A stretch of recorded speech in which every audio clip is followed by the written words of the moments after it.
The Texas Longhorns take on the Kentucky Wildcats on the 40 acres. We are here previewing, predicting, and breaking down this game between Texas and Kentucky.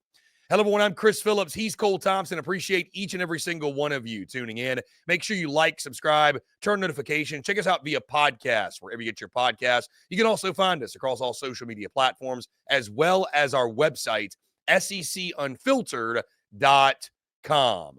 This segment brought to you by our friends over at Prize Picks. Go to prizepicks.com. Use promo code SECU at sign up to get $50 instantly when you play your first $5 or more lineup. That's prizepicks.com. Promo code SECU to get your $50 bonus today.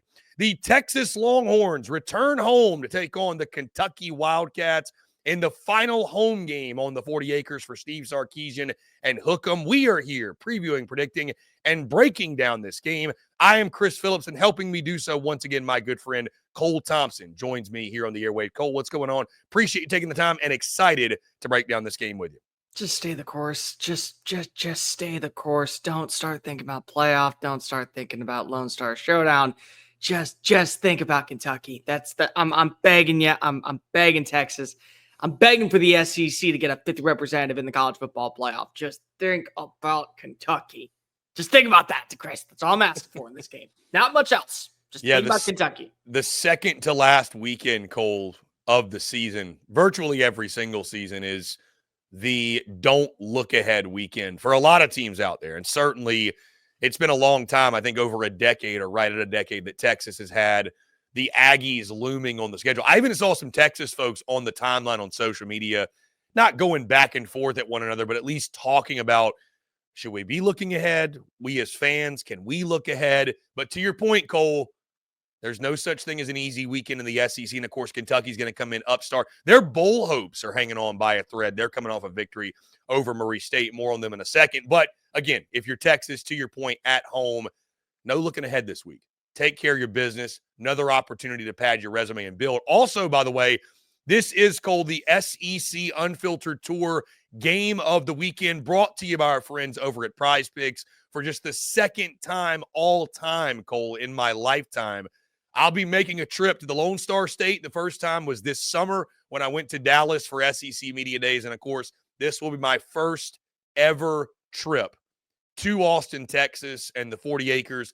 Cannot freaking wait. And, Cole, let me say this, because I know you felt this as well. For those of you who don't know, many of you, I'm sure you do, we appear daily in our own show on on Texas Sports Unfiltered, the SEC Unfiltered Hour. We've done a great job collabing with those guys, and we're really grateful and appreciative of them and the opportunity to work with them. Been doing so since late April. And again, that SEC Unfiltered Hour going in the afternoon slot, 3 to 4 Central. It's been a blast getting to know Cole and hang out with and interact with all the great Longhorns fans. And I want to say this. We have not even embarked for the 40 acres yet. Yep. And the hospitality and the way Texas folks have embraced us and are welcoming us with open arms. Cole, you know, I had somebody reach out via email late Sunday night, essentially saying, hey, been watching you guys for a while, saw you're coming to Austin. Here's a list of everything you need to know. Here's where to go. I'm talking paragraphs on broken down by food, tailgating, bar scene, sights and scenes, everything you can think of. So again, to say that I am thrilled beyond belief to get to the Lone Star State and specifically Austin, Texas. Cole, I'm going in a day earlier than I normally do because I wanted to get the full Austin experience. So we're going to have one hell of a time. This is a trip I've been looking forward to all season long. And again, really, really excited to get down to Austin, Texas and hang with some great Longhorns and Wildcats. But specifically from the Texas perspective, really excited to get down there and hang with Hook'em, Cole. It's going to be a good time. Looking forward to it again. I know a place you've frequented before. So let me just make this clear. We get made fun of in the state of Texas for not being Southern enough, for having our own dialect, for having our own distinction, for not putting beans in our chili, whatever you want to say with it. But we're more Southern. We are more hospitable. We're more welcoming than the rest of the Southeastern region. So actually, maybe states like Alabama and Mississippi could take a little bit of a page out of the Lone Star State, because you have not welcomed us the way that Austin is welcoming the SEC Unfiltered crew for a Saturday showdown on the 40 acres. A fine place where dominance can be delivered, and more importantly, history could be on the horizon. The one thing I got to make sure, Cole, I get chili without beans in it. I'm going to lose my mind. That'll be a first for me. I've got to have some Texas chili while I'm down there. And again, getting in town Thursday, staying through Sunday. You guys have any suggestions? Feel free to shoot them our way. Going to be a great weekend, man. Really looking forward to it. And again, this game specifically, one of the reasons we're excited to get down there to the 40 acres. 2:30 kickoff local time on Saturday. This game being televised on ABC and, of course, in Austin at DKR Texas Memorial Stadium. The Horns, Cole, are a 20.5-point favorite. The over-under is set at 47. Texas leads the all-time series 1-0. Who can forget that showdown back in 1951 when Texas one of my favorites. 7-6 was the final. I think it'll be a little higher scoring than that. Cole, you mentioned this as we dive into this matchup. A big piece of this and component of this, because let's face it, we all feel confident, Cole, if Texas goes out, handles their business. This isn't a game like some of the non-conference slot fests we've seen earlier this year, but it is a conference showdown where you feel like if Texas goes out, plays to their abilities, they're going to handle their business, they're going to come out of this thing with a win. But we mentioned this, Cole, and I do think it's interesting. I'm not so much – we sometimes make too much of these storylines, but I do think, Cole, it's something we have to talk about because looming on the horizon – and what you'll be facing next weekend. Like, it's hard to not look ahead. I know for the fan base, not that Aggie Hate Week, it's ever not Aggie Hate Week, but true Aggie Hate Week, it feels like, Cole, maybe even is starting a week earlier, right? Like, they're getting a head start on Aggie Hate Week. If you're Steve Sarkisian, this football team, everybody in that building, your number one goal and objective is just keep everybody focused on the task at hand. Because, you know, as you've seen earlier in the season, I know Stark, I mean, listen, this is a great year to look and preach to your guys. Look at what has happened in the conference all year long. Like, you look ahead in this league, Kentucky may not be a very good football team. They've still got guys that can beat you, though, if you're not careful. Look at Ole Miss earlier in the year. That's the only example you need if you're Steve Sarkisian. I know what Kentucky's done since then, but, like, look at that game. You understand what's coming up with the rivalry. And I know this is Coach Speak saying that every week is a season. We play them one at a time. But, Cole, that's the mentality you've got to take here if you're Texas, because you know as well as I do, one slip up in a week like this and everything that you're playing for, essentially, it can go out of the window in a heartbeat. So in this league, no weeks off. You got to approach it that way this week. The thing is that people are going to look at the way that Arkansas delivered a performance at least worth talking about out in Razorback Stadium and say, well, Texas has shown some weakness. Well, sure, there are certainly some areas that you need to improve on. But let's just call a spade a spade. Fayetteville's a house of horrors for the Longhorns, and it has been since really the conversation of Steve Sarkisian entering the fold of the 40 acres has been there. They lost in 2021. It was a close call in this matchup, only won by 10 points, but a solid defensive performance. That's not the same. When you look at talent-wise, Texas is better. When you look at recruiting-wise, Texas is better. When you look at the coaching staff, Texas is better. When you look at the overall transfer names, Texas is better. But you brought up Kentucky versus Ole Miss, Vanderbilt versus Alabama. It was the trickle effect and the ripple that created an opportunity for them to start turning the corner and feel like that they were a new team. South Carolina against Texas A&M. The hottest team and one of the most dangerous teams in college football right now are the Gamecocks. And it's been that way since that victory over the Aggies on the road, at home in Columbia. So it's not saying that this is a team that's going to go on an epic run over the last 2 weekends and find a way to go to the college football playoff. Nobody is saying that. But you realize that in this game, in these type of matchups, if you open opportunities, whether it be a miscommunication through passing, whether it be a bad stop on third down, a conversion, a fumble inside the red zone, those are things that can keep teams that are lesser tier than you in the matchup a little bit too close for comfort. And then you're sitting in the fourth quarter going, what are we doing? And at this point, the most important thing, Chris, is that you got to start winning with style points. I understand that we're going to talk about resumes. We're going to talk about strength of schedule. At the end of the day, you're not guaranteed in at 10-2 in the SEC. You're not. Tennessee has a win over Alabama, and they may show up as the 13 seed when all is said and done. I mean, like, that's what you're dealing with. So style, finesse, consistency, all of those things with the quote-unquote eye test are playing a factor into it. And so why are you going to allow yourself to get complacent against a Kentucky team that is starting to feel the good vibes, 48-6 win last week against Murray State. They averaged over 5 yards per play on the ground. They feel really good about their running back room. They feel really good about their defensive front. And your offense has had some struggles at times. You cannot get complacent against a Kentucky roster that is backed into a corner and has nothing to lose. Mark Stoops does not miss bowl games. That's one of the few things that we know about this program. They go every single year. You don't want to be the reason why they're going in 2024.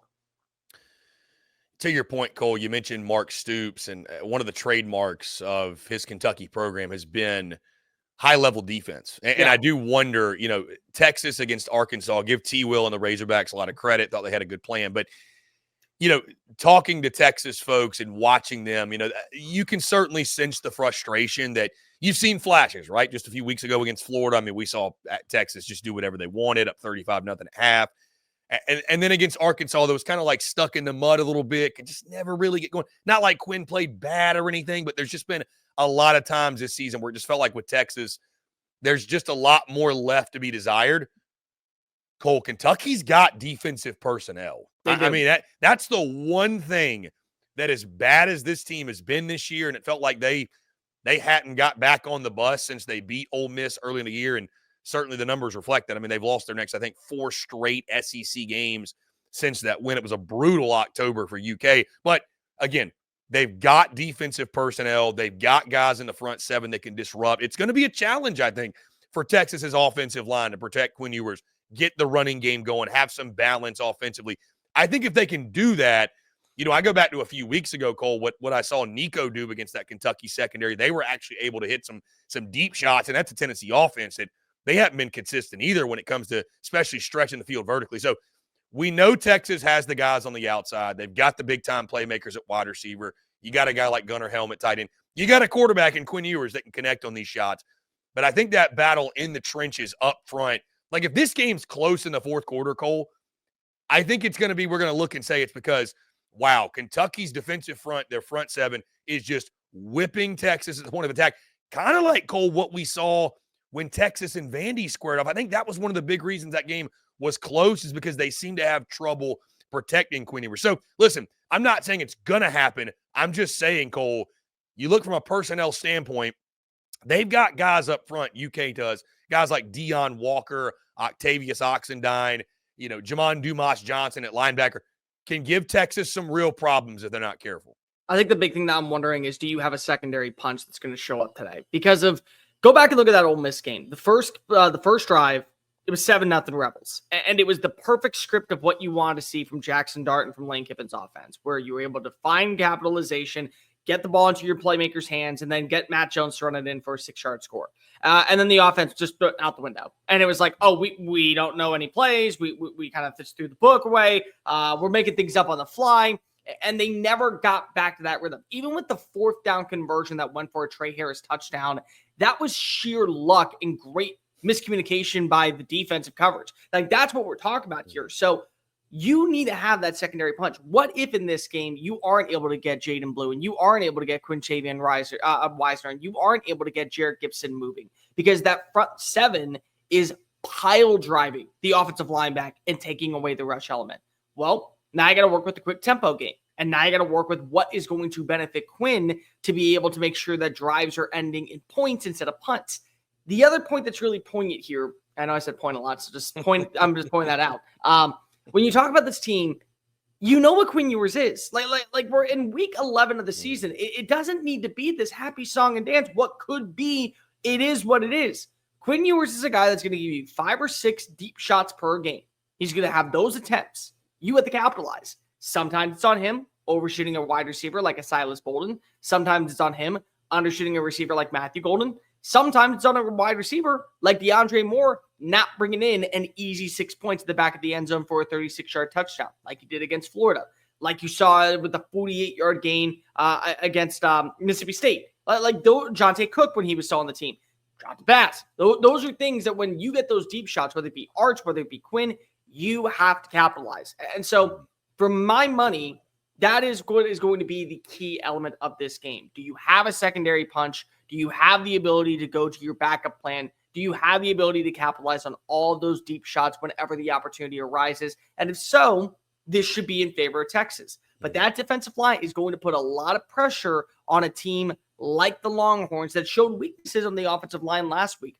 The offensive line is not a major problem, but it is a concern right now. And it is something that I do wonder, is it going to eventually hurt a team like Texas, especially in the run towards a college football playoff national championship? And Cole, the thing that could help out, by the way, I wanted to correct you, week 13 of the college football season. 13. I'm just trying to keep you down the straight and narrow. I know, listen, we've been going for a while. It's okay. We'll forgive you. A lot of weeks to keep up with. Anyways, though,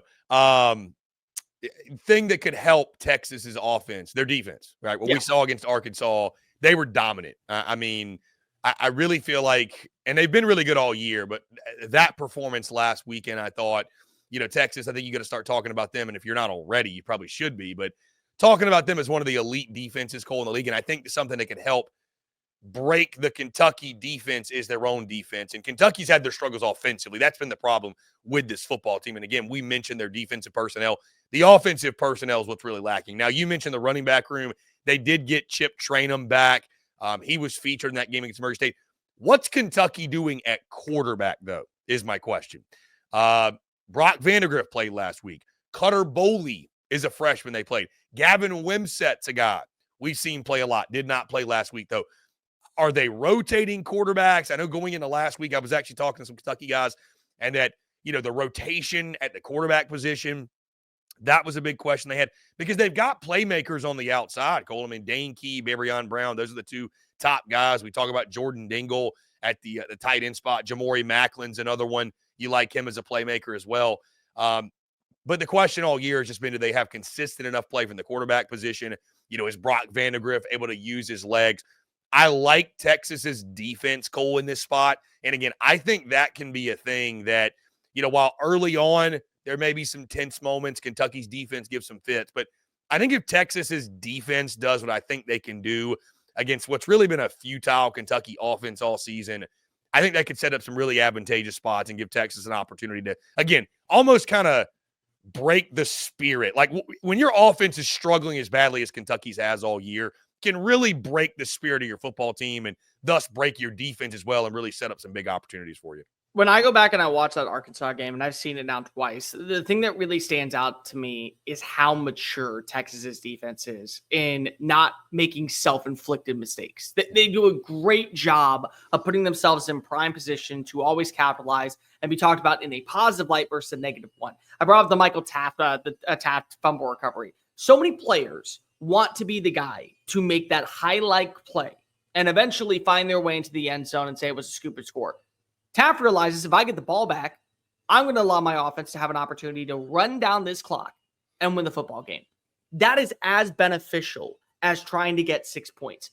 Playing keep away from an opposing team that is able to make things interesting. And the way that they're tackling, they're not fumbling the bag when it comes to that. The way that they're executing the pursuits, the angles toward the football, toward the ball carrier, their man coverage skills have been top notch this year. You've seen growth and development from younger players. I think Ja'Day Barron has really flown under the radar for the value he brings as like a chess piece for this defense at times.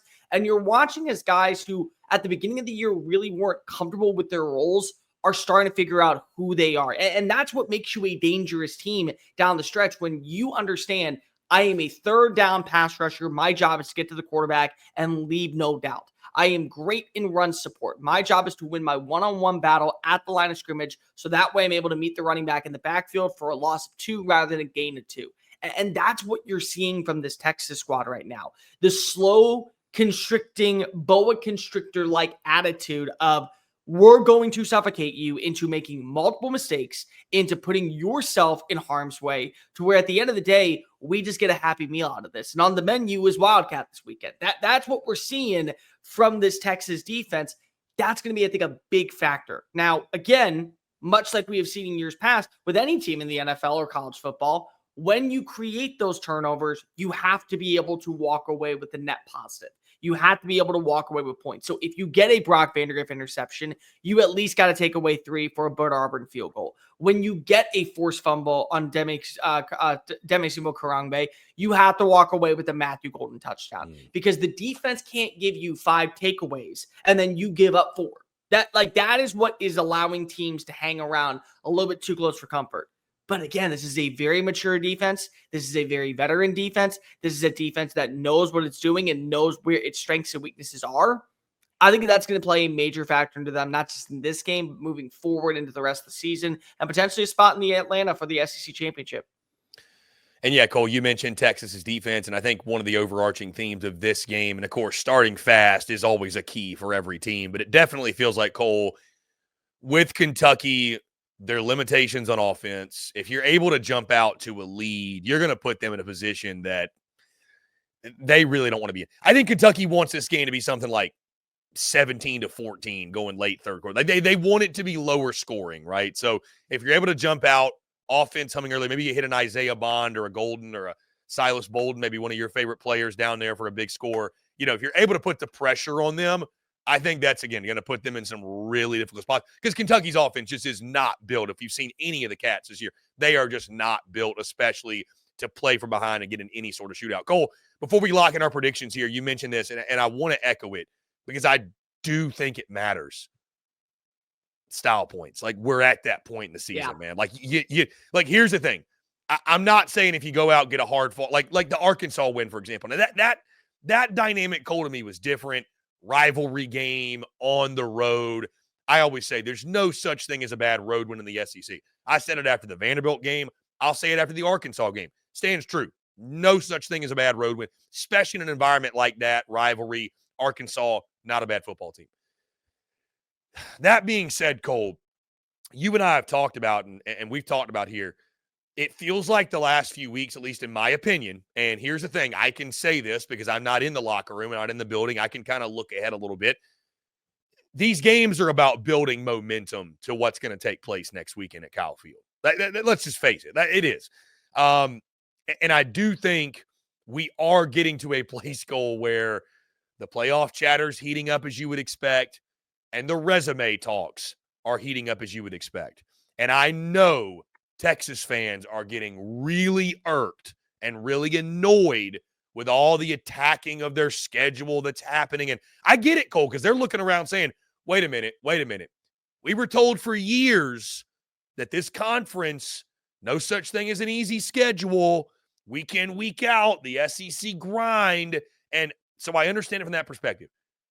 With that being said, you need to go out and take care of your business in a big win this weekend. You do. You just for perception's sake, for momentum's sake, for resume's sake, Cole, winning's the name of the game, but winning with style this time of year when you're trying to build your resume and pad your stats a little bit, I think Sark knows that. I think they all know that. You'd like to win with some flair this weekend if you're Texas. I mean, here's the deal. At the end of the day, you're always going to have Big Ten truthers come out and say, well, you need to play an extra game if you really want to, quote unquote, add value to you having more representation. We shouldn't be giving you a pass because of you only play 8 conference games instead of 9. That's like saying, hey, here's the deal. You're going to go in an alley and you're either going to have both your hands to be able to fight somebody, or we're going to tie your feet together and one hand behind your back. Go ahead and look like the boxing ring. Go ahead. Which one are you going to take? Which one? Does that make it any less? If the dude is 6'4" and I'm 5'7", I already have a disadvantage because of who I am individually in a body of work. But if I can get a couple of quick jabs in there and I still show that I'm able to get any advantage possible, I'm going to take that 10 out of 10. And so style points, leaving no doubt, showing why you are the more superior team, it's going to be beneficial because at the end of the day, there are the conversations that we have to have. And I'm not saying it's going to happen. Chris, I'm going to make this abundantly clear because there are people that will cut this up and say, oh, he's saying that. I'm not saying it's going to happen. But what if you win this game and then you lose to Texas A&M and now we have a bunch of 10-2 rosters? Somebody's getting left out. Somebody is not going to be there. Somebody is not. And Texas and Tennessee, maybe the first two that we got to talk about. Well, how do you look with style points? How do you look in the big time matchups? How are you able to go capitalize and put on performances that we'll remember in the postseason? And not every style points has to come with a highlight grab, with a big time touchdown reception, with an acrobatic play for a 20-yard gain. Style points could be, hey, they're a fundamentally sound defense. They're forcing 3rd and 19 every single drive. Hey, they're a fundamentally sound defense. They have 7 sacks on the day. Hey, they're a great offense. They're averaging a 65% conversion rate on third down. That's style points. Style points is showing why you are a complete roster that you can put out there in the resume standpoint and the eye test standpoint and go, there is no doubt that when you look at Texas, top to bottom, they are a top 12 team this year. There is no question that they are a team that opponents, regardless of what conference they play in, do not want to face off against. And more importantly, they are a team that fits the criteria of winning a national championship. That's what we're talking about. It's nothing to do with actual, oh, he made a one-handed grab and Jeremiah Smith made a two-handed grab. Like, no, stop. Style points is execution on game days to where there is no doubt left behind. You are in that conversation as a contender for a national championship. If you do that, it doesn't matter if you're 10-2. It doesn't matter if you're 11-1. You're getting into the dance and you're showing the world this is why you don't mess with us as we go into a postseason.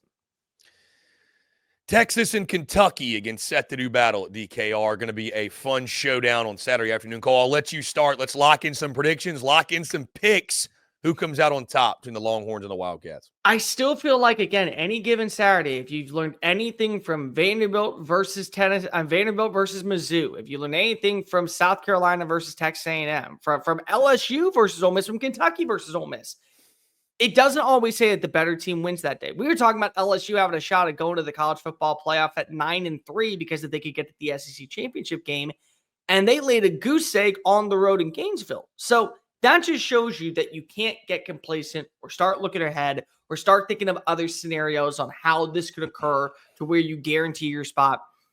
But I don't think that that's Steve Sarkisian's roster. I don't. And I want to give a huge shout out to Kentucky because Kentucky, I think, has shown you at times this year they are better than what their record says. And I'm tired of people believing that, oh, well, they're going to finish 4-8 or they're going to finish 5-7. They're not a good football team.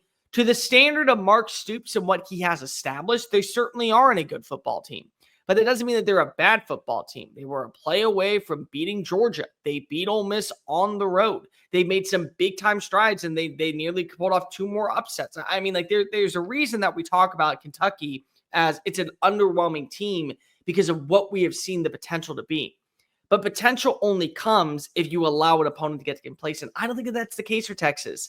I think that they're wired in. I think, honestly, they don't care right now about the Lone Star Showdown. I think that their thoughts are, we have to make sure that we get every win possible. So when the committee talks about us, there is no doubt. There is none. People are saying, well, why is Texas the number 3 seed? Because they have 1 conference loss and they have 1 total loss, and Texas A&M has 2 losses. That's why they're the number 1 seed. Start showing it. Leave no doubt. And I think that this is where you see over the next 8 quarters them prove why they are wet at their peak, the finest in the conference. They have a solid defense. They have a secondary punch. They're a deadly team when it comes to the air. I think Kentucky has a lot of flaws. I think there's a lot of things that could go in favor of them in this game early on, but I just feel like that Texas has more talent. I think that Texas has more gusto. And I think, honestly, as much as Kentucky is saying we got a bowl game to play for, guys, let's not sugarcoat it. Texas has a national championship aspiration to play for. And they got to show every single Saturday why that goal is a reality and not just a pipeline dream. And it starts this Saturday. I'm going to say that even though this is a 20-point line, Texas doesn't cover. Can't do it. But I will say that Texas does walk away with a 38-17 win. 38-17. You give them a late touchdown. They get the backdoor late spread. But you get a 38-17 win. You show dominance. You play 4 quarters of clean, consistent football. Now you get prepared to go out to College Station for the first time since 2011.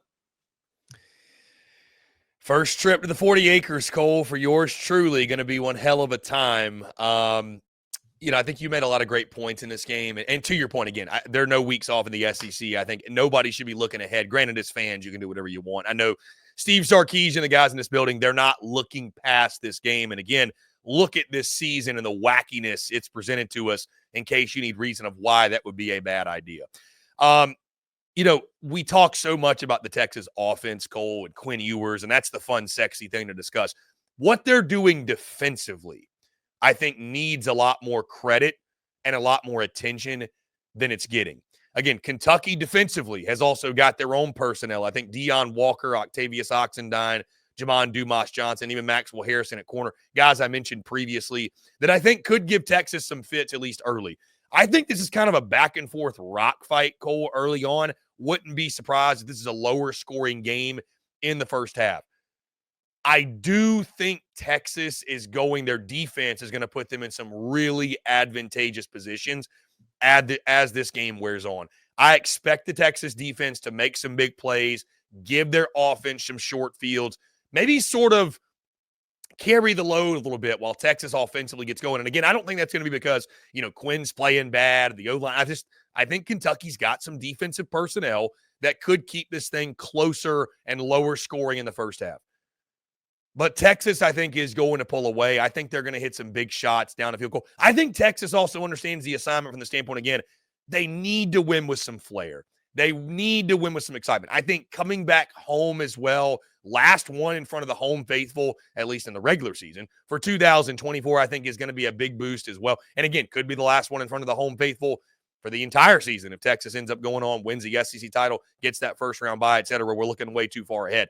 That being said, I think Texas's defense, Cole, for the second straight week is the bigger storyline than the offense. I think Texas's defense sets up some short fields, puts them in some really favorable situations. Cole, I'll go ahead and get out ahead of this before I get to town. Hook 'em. Hook 'em gets the dub. I think they cover the spread. I think, again, a lot of it is because of the defense. I think you do see Quinn Ewers second half get into a groove, hit some of those big shots downfield. But Hook'em gets it done. Give me Texas 34, Kentucky 10. I think Texas does win with some style, does win with some flair. And Cole, from the Kentucky perspective, I just don't trust the Cats to keep up with this one. I think it'll get to a point where, since we're talking Texas and Matthew McConaughey, and I think it was the anniversary of the movie Interstellar, 10-year anniversary. You remember the part in that movie where an hour has gone by on that planet? It was like 23 years for the guy on the ship. That's how Kentucky's going to feel on Saturday, because they're going to be like, God, it feels like we've been on the field so long in this game. It's just that we're getting just punched in the face, punched in the face, punched in the face. That's how Kentucky's offense is going to feel. It's like, it's been 23 years. No, it's only been an hour. It's only been a half. So I think that's how Kentucky's going to feel. Texas walks away with a big win. Hook'em prevails. It's going to be one hell of a weekend on the 40 acres, 34-10, my final score. Here's the deal, and I'm kind of going to have to throw this out there. I love using this line, but tired hearing about the problems of Texas's offense and why they're not a top 3 team. Wired.